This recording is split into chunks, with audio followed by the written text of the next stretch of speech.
中にいきなりさいつ空いてるのってLINE君とはもう3年くらい会ってないのにどうしたのあの頃今天是星期五，路上一点都不堵。然后呢，出来放放风，天气特别好，就是还有风。据那个天气预报讲的话，明天好像风更大，所以明天应该不适合外出。看看这大宽马路，高楼大厦，让我感觉似曾相识。突然想念我的大天津了。天津的街道也是宽，高楼也是非常的宏伟壮观。这条河，我感觉这条河特别像我们天津的海河。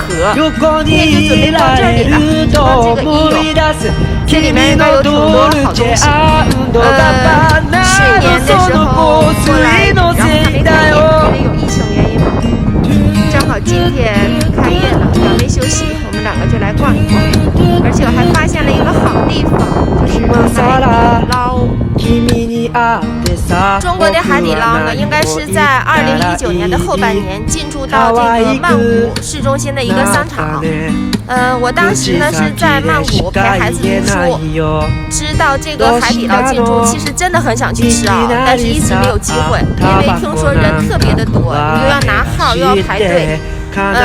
所以本来是想着说是有机会的时候去品尝一下，但是没这个机会，没赶上。因为2020年3月份的话呢，就正好陪孩子又转到了日本这边来读书，所以这个泰国的海底捞呢，到底也没品尝到是什么滋味，是不是跟国内有不同的地方？因为泰国人喜欢吃辣，我估计他在这个菜谱上面的话，肯定会有所改变的。就比如说像这个肯德基、麦当劳。他们在泰国和日本还有中国做的完全都是不一样的。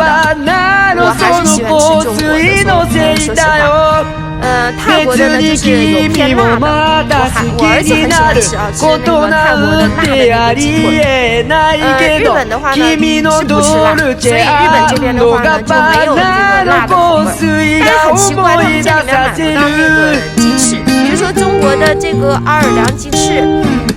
在泰国和日本的话都没有，都买不到，就是这个翅中，只是说有鸡腿或者是鸡胸脯。